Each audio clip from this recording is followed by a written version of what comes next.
அதிமுகவினரை காவல்துறையினர் கைது செய்து அடக்குமுறையில் ஈடுபடுவதாக இபிஎஸ் குற்றச்சாட்டு எழுப்பியிருக்கிறார். மேலும் ஞானசேகரன் குறிப்பிட்ட அந்த நபர் யார் அந்த சார் என்ற கேள்வியையும் மீண்டும் இபிஎஸ் எழுப்பியிருக்கிறார். அது குறித்தான அண்மை செய்தியை பார்த்து வருகிறோம். விவரங்களோடு இணைகிறார் நமது செய்தியாளர் ராஜேஷ். விவரங்களை வழங்கலாம்.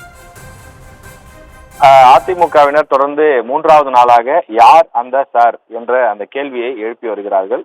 இது தொடர்பாக எடப்பாடி பழனிசாமி தன்னுடைய அந்த பதிவிலே சமூக வலைதளத்தில் ஒரு பதிவிட்டிருக்கிறார்.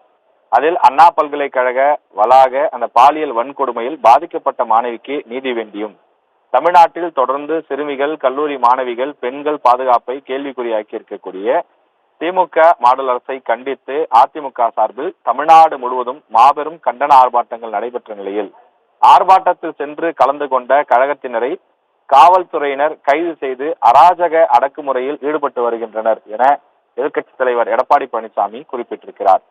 மக்கள் குரலின் பிரதிபலிப்பான எதிர்க்கட்சியின் குரலை ஒடுக்க முயலும் திமுக மாடல் அரசுக்கு எனது கடுமையான கண்டனங்கள் என்றும் அவர் குறிப்பிட்டிருக்கிறார்.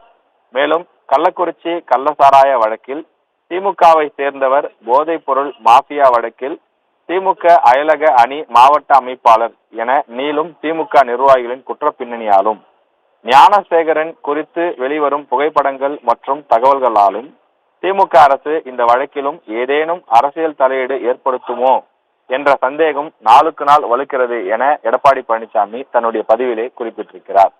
அனைத்து உண்மை குற்றவாளிகளும் பிடிபட்டு பாதிக்கப்பட்ட மாணவிக்கு நீதி கிடைக்கும் வரை அதிமுகவின் போராட்டம் தொடரும் என்றும், இந்த வழக்கில் ஞானசேகரன் குறிப்பிட்ட அந்த நபர் யார் என்றும் ஹேஷ்டாக் போட்டு யார் அந்த சார் எனவும் எடப்பாடி பழனிசாமி கேள்வி எழுப்பியிருக்கிறார்.